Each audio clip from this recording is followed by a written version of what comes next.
Hello, everyone. My name is Chris, and God, it's late. I'm tired as hell. And I guess I'm one half of Podcast Go, and with me is my lovely wife, Rebecca Kelsey Sampson. Hello, I'm his other half. Not that half from Podcast Go, but the No, half of his heart. the real life. And basically, before we jump into what this episode is about, or rather, this spin-off is about, Adnan and I think in the very first episode, we said that we wanted to do like random spin-off episodes occasionally, where we kind of, do things that we normally don't do and things like that. And we did a spoiler cast and we've done a review. And this is kind of like something very different from what we've done in the past. It is film related, of course, but it's kind of like a little bit more, I guess, down to earth, for a lack of better phrasing. But essentially, my wife is going to moderate the rest of this, so I don't worry, I'll shut up in a moment. And this is basically just for those of you who have ever wanted to make a movie, a no budget film, or even for those who are making no budget films, or even for those who don't care and are just interested in the topic. That's what this episode is going to be about. It's going to be basically my wife asking me questions that she made up all by herself. Um, Oh, about what? about movies, independent movies, and your experience going through that. Yeah, that's correct. So, uh, that's what we're going to be doing. So, anyway, without further ado, I will let my wife take it away. And of course, I will be answering these questions.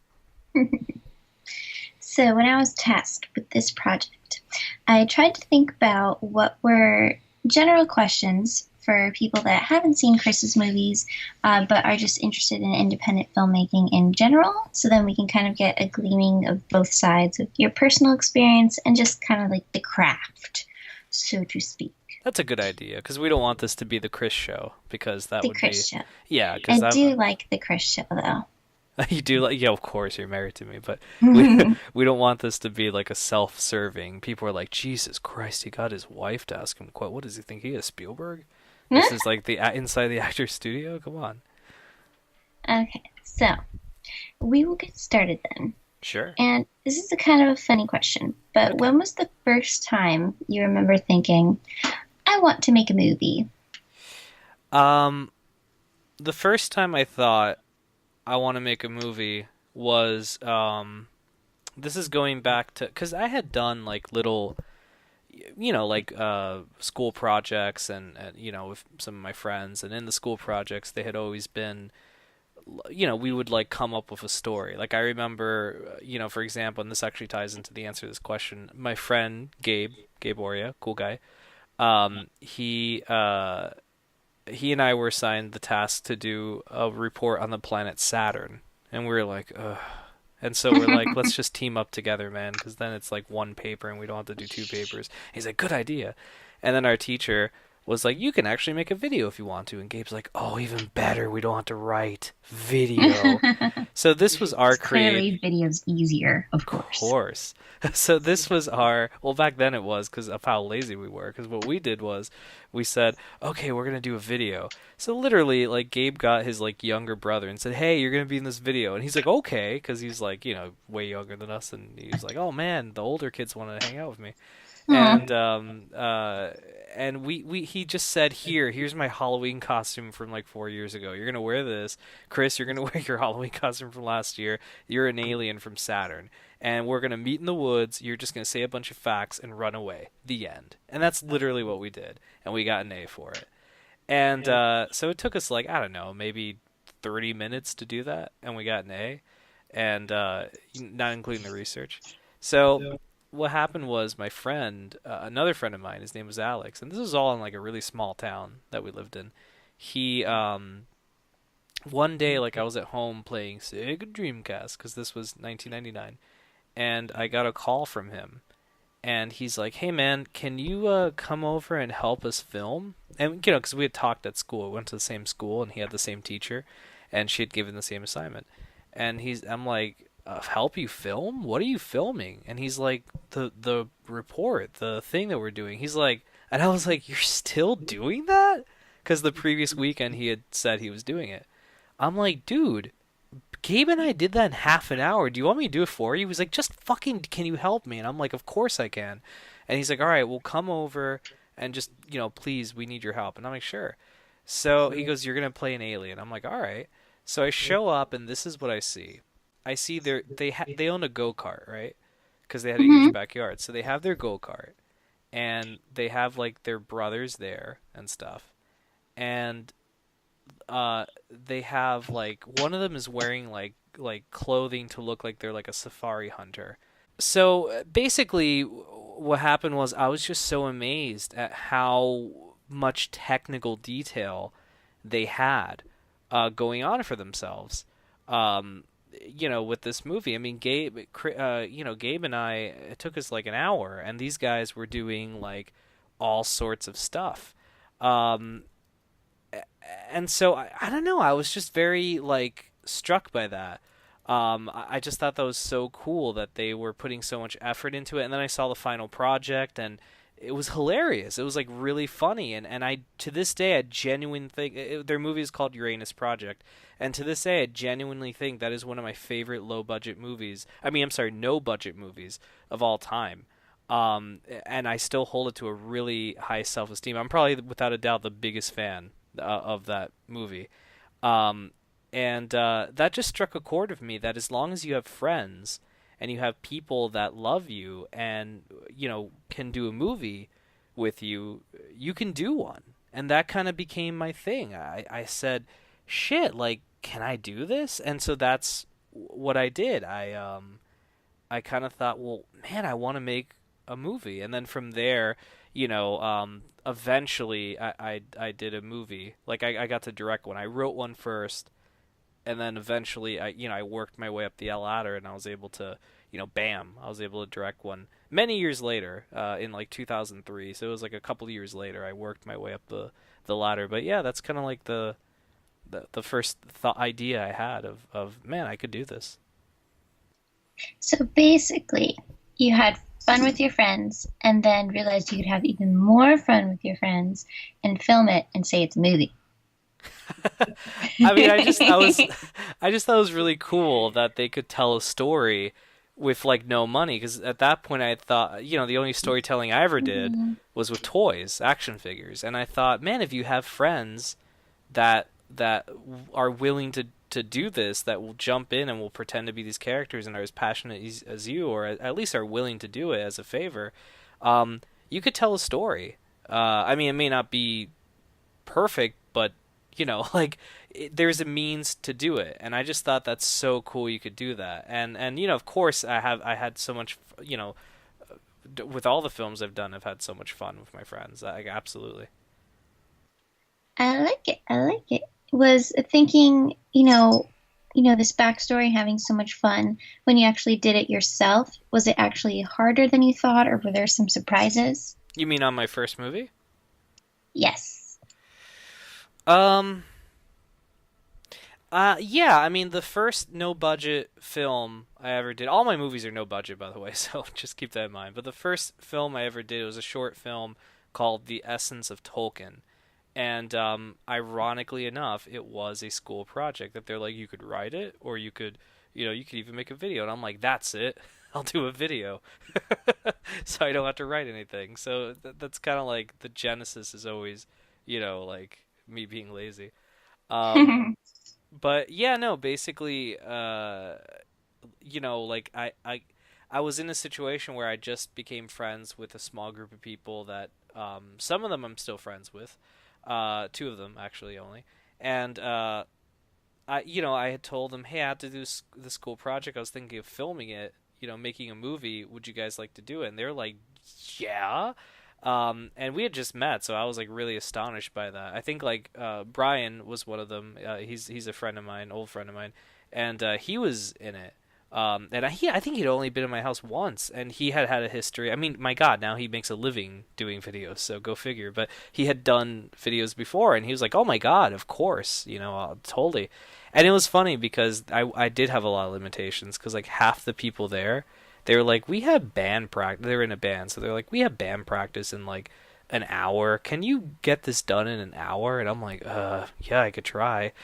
You know, I'm like scratching off scenes, like we're not gonna film that one. And then like my other friend, and then like the person that had the camera was like, yeah, actually, I don't want to leave my camera here, so when you're done filming, you have to put it to the videotape so you can present it to your class. And I'm like, okay, so I have to edit the movie today. And on top of that, we had no editing software. It's not like now where you could shoot like four scenes and they're, you know, like out of sync and you could sync them together. So that first movie we shot entirely in chronological order. And if we fucked up, we had to rewind the tape because it was back then it wasn't digital, it was tapes, and then we had to film it. So there's a lot of problems with that movie. Because imagine if we have a scene that we had an upstairs and a downstairs house. That's my parents were living in one of those back then. So if we had a scene that was upstairs, we had to run upstairs and film that. And then if we're like, you know, we had a scene outside, we had to run outside and film that, and we had to film everything in order. So when you're seeing that movie, which it's online by the way, it's on my YouTube channel, youtube.com/crhappen. If you go there, you could see Essence of Tolkien. It's online, and if you watch it, it's all well. I later on went back and added in some scenes, which you could tell I added them in. But other than that, it was shot chronologically, like in order, all in one day. It definitely sounds like a huge challenge to make sure that continuity fits, that you're like getting everything in order. Well, I didn't even Was think about that. You don't think about because like you're just thinking, "Fuck, I had to do this is a school project," you know, because that's the avenue it was then. And like you know, obviously you have some modesty because it is. I guess it's my art, so I'm like I want it to at least look good, you know. So I tried the best I could, but yeah, that's a scenario where my first film, my first no budget movie, was like very hard to make. Um, you know, and I'll add this in. It's a comedy, right? And I showed it to my class. No one laughed.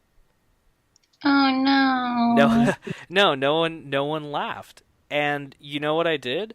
And this is again, this is I want to mention this on the show because I want this to be out there. No one laughed, and I told myself, all right, well I got to make a sequel that's funnier. That was my now I don't know if you should make a sequel. Maybe you should make something else, another comedy movie. But for me, my thought was I'm gonna make a sequel and it's gonna be funnier. And I made a sequel, and it was funnier because then I showed it to another group of people and they laughed. They thought it was funny. So like you know, basically it's like that song: you get knocked down and you get up again. You know, They're never going to keep you down. of course not. So, what do you think with all of the experiences in your first movie and all the ones that came after it? What was like the biggest challenges in this independent, no budget movie making? You mean generally speaking? Yeah. I think it's and I mean this in the nicest way, the reliability of people. Because my friends are so nice. I will call up a friend of mine and be like, "Hey man, I wrote a movie and while I was writing the movie, I imagined you as the villain. Can you play the villain?" And this is like after the script is done. And he'll be like, "Yeah, sure." But then here's the thing, you're not paying anybody.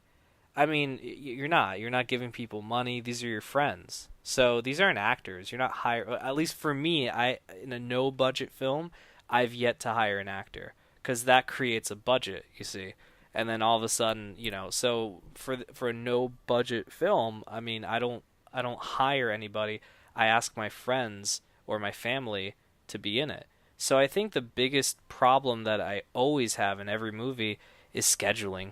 Is just trying to get people, you know, if you have a scene with four people in it, you know, you're like, fuck, like can I get these four people there? And then like three of them can make it, but then one of them can't. And you start thinking like, should I compromise this scene and write that character out just so I could film it? And I've done that before, a lot of times, and it kind of, you know, sometimes it works and sometimes it doesn't. But yeah, I think that's the biggest thing is just scheduling people in and stuff. It's easier like, you know, with very close family, but when you have, you know, somebody you haven't seen, you know, it's so hard for me to hang out with people these days and you know, given just everybody's, my friends, my two biggest friends, we just all live very different lives. So it's almost embarrassing that you haven't spoken to them in a long time. You're like, hey, do you want to come over and film? And you want to hang out with them, and it's scheduling. Really, it's just scheduling people in. I think that's the biggest problem I have. Yeah, I can definitely see that being a challenge, especially because you don't want to put too many demands on a situation where it's no budget or low budget and it takes from people's time. Right. But would you say that, well, I guess, no, let me rephrase that. I was going to say, does that damper the process? But really, it probably doesn't because once you guys are all together, you're still creating and having fun, right? Yeah, eventually I think when for that particular problem, I mean, for me personally, I just get anxiety because I'm like I really want it because I'm a little bit OCD, so it's like I really wanted this scene to be done by this day because it's a very complicated scene and I'm feeling really weird about it or something like that. And so really it's just more that than anything else. But once you have everybody together, once everything falls into place and you film it and you stick it into your movie and you cut it together. I mean, I've had movies where literally the whole thing was shot except for one part because I couldn't get that one particular person in. And then they would come over, we would film it, everything would go well during filming, and then I'd stick it back in, and it's like nothing happened. And then you go back and you watch that movie, and you're like, oh man, like, I remember the story behind that scene, but God, if you're looking at the movie, it's like as if, we filmed it when we filmed it. Like everything just flows perfectly. Out of all of your friends and getting them together, since you do mostly use friends and family for these kinds of projects, has anyone in particular surprised you as an actor? Like someone had a hidden talent that you're like, whoa? I have a tie answer.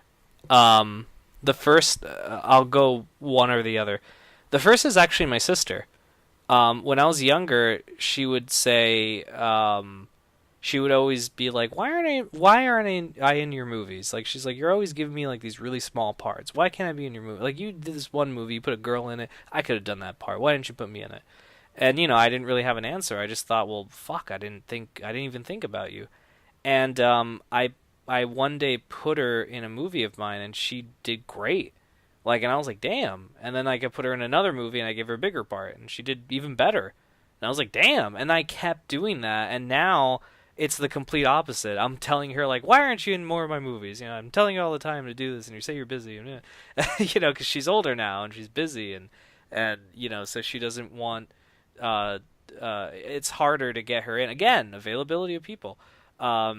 So like that, she really surprised me, and I mean, fuck, I'm even writing a movie for her right now, like literally a starring movie. So she went from "put me in your movies, you fat fuck," and I'm like, all right, I'm working on it, to here you are, I gave you a script. I mean, I'll try if I could do it. Damn it, you know what I mean?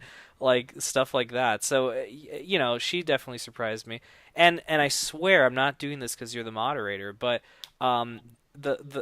remember when I mean I'm saying these two people because these are people that surprised me. The other people, that I've worked with, they just kicked ass, and I knew they were gonna kick ass. But and I was very lucky they kicked ass and they wanted to be in my movie. But the second person is actually you, Rebecca. Me? Yeah, no, you, because I'll give you an example. We did recently Drunk Max 2, and for those of you who that movie's on CR Happen as well, youtube.com/CR Happen.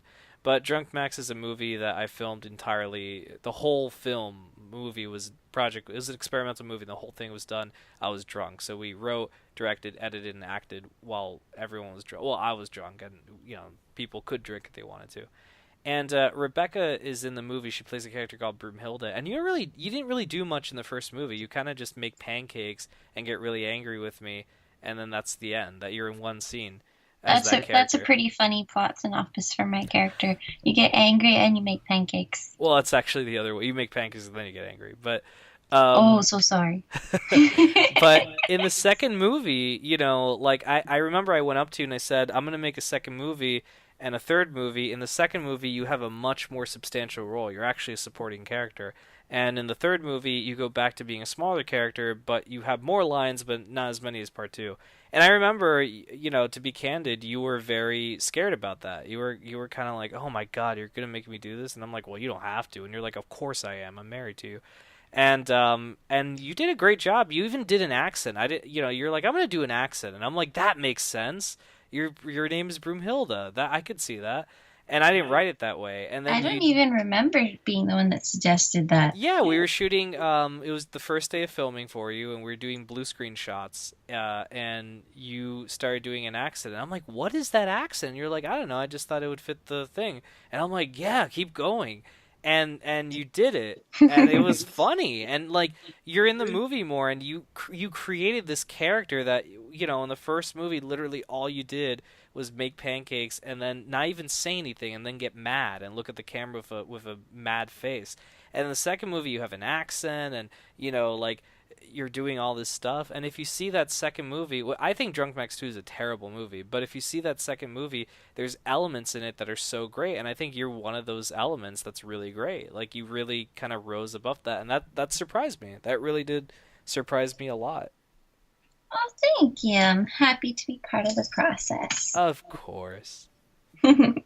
Speaking of the process, if you weren't a no budget movie maker, if you actually had a budget, whether it be low or multi-million dollars, are there things that you would have done differently? You mean for old movies or for future movies, like movies I'd like to make? Let's say both. Well, that's the thing, right? For anybody out there that wants to make a movie, I implore you to do it.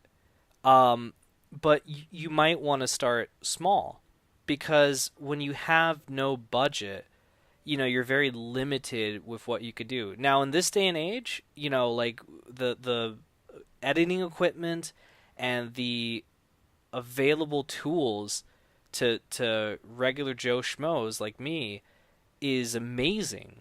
It's so crazy how great it's gotten in the past, 10 years. I mean, it's really incredible what you could do now. You could make a movie now with limited amount of money. So I do implore people to do that. Start small, like, putting in your training wheels and stuff. But with that being said, I mean, oh my God, are you kidding me? There's so many things I would have done differently if I had money. You said millions of dollars? Sky is the limit. So if someone's just like blank check, do what, budget whatever you want. Yeah. Oh my God. I mean, yeah, of course. I mean, for past movies, oh man, the equipment alone would have been upgraded. We would have shot with, higher equipment than what we used. I would have gotten more personnel. The story probably would have been different because we would have known that we could do a lot more. I mean, oh yeah, no, I mean that's such a loaded question. For the past stuff, I can't say. For the future stuff, if I've always wanted to make a movie. It's a musical. I call it Little Cape the Musical, and I won't get into too much details, but it's basically a CGI animated movie, like a Pixar movie meets, Disney of the 90s. And there is no fucking way I could make a CGI animated musical in the vein of Pixar with no money. That's just not a possibility. That movie, I will probably never make that film unless, like maybe 20 years from now or 10 years from now, animation becomes easy to do, that anybody can do it, just like how editing now anybody can do it. So yeah, that would probably be, if I had money, any amount of money, that I would probably do that. I mean, I would shit the amount of the type of movies I would make is different, because really no budget filmmaking is the films you choose to make are really heavily based on, the mindset of I have no money. Like, what do I have? That's what Kevin Smith did for Clerks. He had a convenience store, so he made a movie about the day in the life of convenience store workers, and that movie was fucking incredible. It relied on dialogue, and it was great. So yeah, I mean, my movies, I would, my God, my all the movies I've made would have been so different if I had money.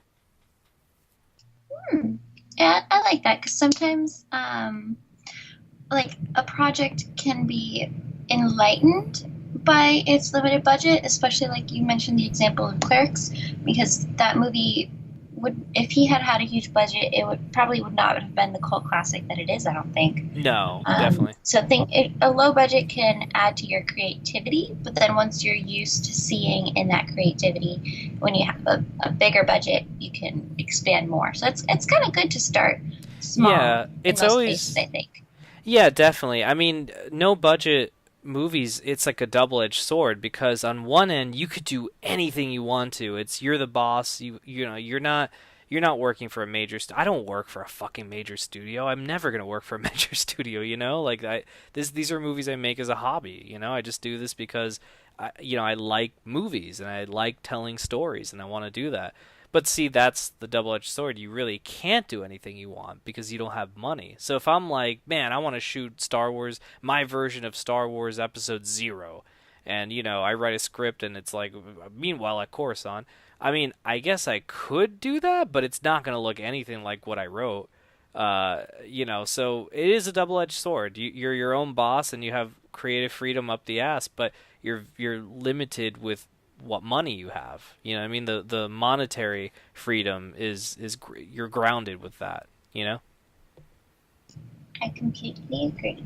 You concur. And yes, and to round out the conversation, I wanted to know Hmm. what is one piece of advice you have for those interested in no budget filmmaking?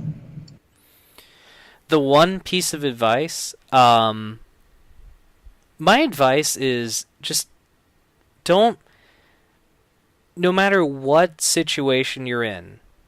Well, my advice for people who are making movies currently, no budget films, is no matter what situation you're in, um, don't kill off. If you have an idea for a movie and it's something you could do, that it's feasible within, obviously the no budget realms, then make it.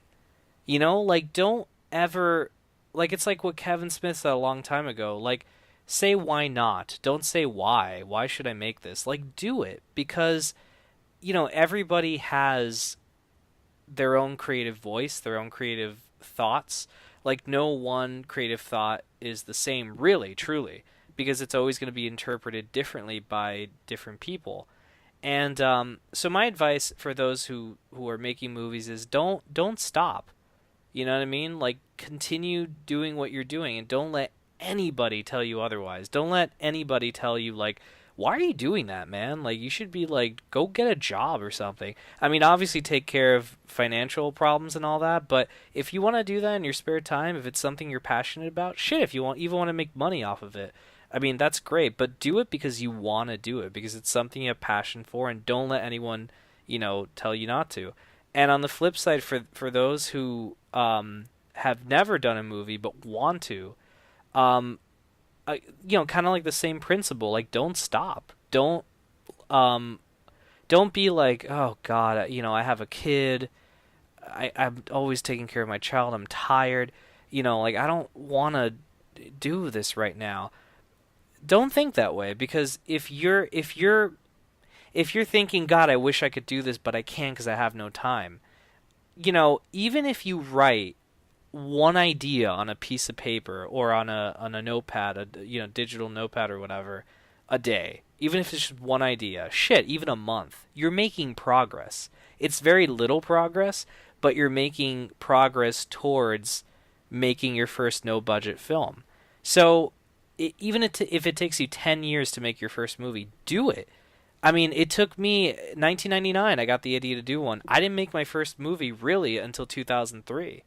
And I mean, like I didn't make my first no budget film where I had, a bunch of people helping me write, a bunch of people helping me hold the boom mics and all that. I didn't do that until 2010, that I released it. So, that whole time it was different. So that's my advice. Just don't stop, not to quote a song or anything, but don't stop believing in yourself and if you have an idea and you're truly passionate about it, then do it. And don't let anybody else let you think otherwise because that's your baby and you have every right to nourish it and to nurture it. That's a great place to end off, I think. I think so. I think that's a good point.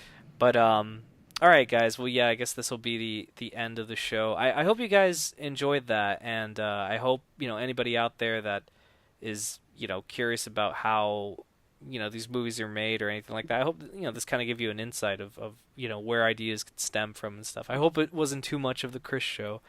Um, No. yeah, and if you guys would like to see more videos like this, kind of like these random videos, like by all means let us know in the comments of this video or YouTube video, and we could it'd be great to do more of these things. And yeah, well, before we close out, Rebecca, first and foremost, thank you so much for moderating me and coming up with these great Anytime. questions. Yeah, it was really cool. And would you like to plug yourself before we close out? Anything you want to plug for people listening? That's kind of a funny statement. Would you like to plug yourself? No, just if anyone wants to check out a lifestyle blog, you can find me on RebeccaKelsey.com. Yeah. And yeah, it's all. I guess it's all there. Yeah, on your website, you have everything. Twitter and all that is on there. So. You should share again where you can see your old movies. Oh yeah, thank you. Oh, see, she's my wife and my moderator. Yeah, and obviously, guys, stay here on this channel for Podcast Go for any other future episodes we're gonna do and future spin-offs like this. Of course, we're gonna try to do more of these.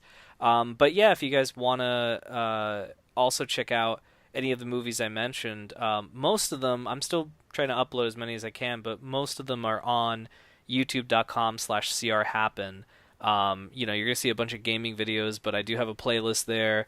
I have some of my old movies on there, some of my newer ones. So yeah, give it a shot, and you could see what no budget filmmaking looks like from an almost 30-year-old at the time of this recording. It's okay. You're a cute almost 30-year-old. Ah, shucks. All right, guys, that's the end for today, and yeah, keep on the lookout for more stuff on Podcast Go. Take care. Bye.